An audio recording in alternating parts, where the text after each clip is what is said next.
Sydney Opera House. Have you heard of it? If you're lucky enough to be heading along to a show here, let me give you a word of advice, all right? Leave the selfie stick at home and bring your appetite. The Sydney Opera House is one of the most recognisable and iconic buildings on the planet, making it an epic venue to catch a show.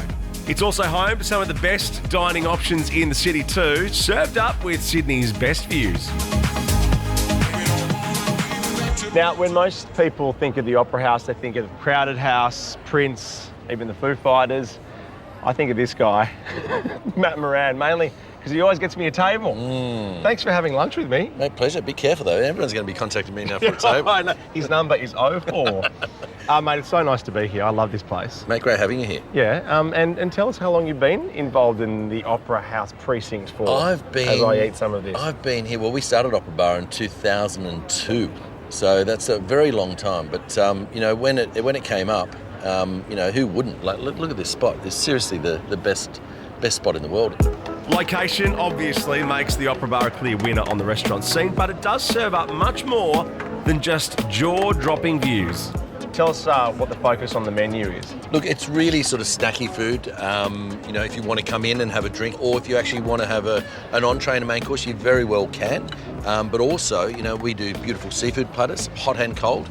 I just love having a little bit of raw fish, you know, whether it's sashimi, some oysters, and a little bit of marinated fish over there. To me, it's just the absolute best. After that feast, you can work it off with a stroll around the neighbouring Botanic Gardens. I normally get annoyed with those people who take a picture of somewhere beautiful and then hashtag office for the day, but you, Paul, could probably be the only person in Australia that could get away with it. Yeah, for the last 27 years, this has been my office, and it is an office in the oldest Botanic Gardens in the country. How do you score a location like this and keep it? Yeah, well, look, it's an interesting history. So Europeans arrived just around the corner from here at Sydney Cove. They come in boats loaded with plants and animals. They're looking for a place to start growing plants and grazing those animals, and a series of decisions after that have meant we have a Botanic Gardens on the most expensive piece and the most glorious piece of real estate in the country, with the Opera House right as our next door neighbour. You can maybe have a stroll, a show, then pop back here and keep an eye on the Prime Minister,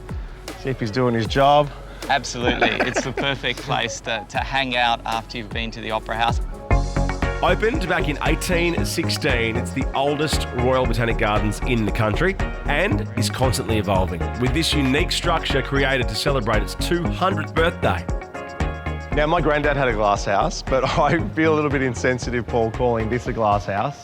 What do you call it? No, we still call it a glass house, and I appreciate your glass house envy, but it's actually called the Calyx. It's a horticultural display centre, and it's our opportunity to really feature plants and their stories in this amazing space. It includes the largest internal green wall in the Southern Hemisphere, so we've got 18,090 plants arranged to create a picture to advertise this display, which is all about colour and plants. 'Cause you're the real Back at the Opera House, and time to taste test another dining option. Now, it's hard to go past Portside for a seriously good meal without the fine dining price tag.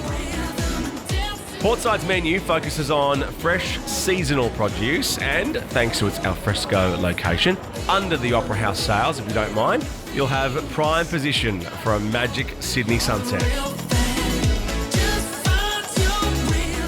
The truly great thing about dining at Portside under the sails of the Opera House is you can really relax into your meal. You see, the food is dictated by the theatre time, so you'll never miss the show.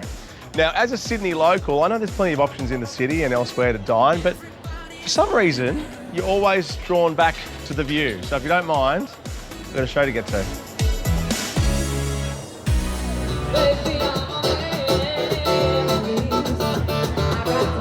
Post-show, it's worth heading back to the Opera Bar for a nightcap with live music every day of the week. I know a woman's place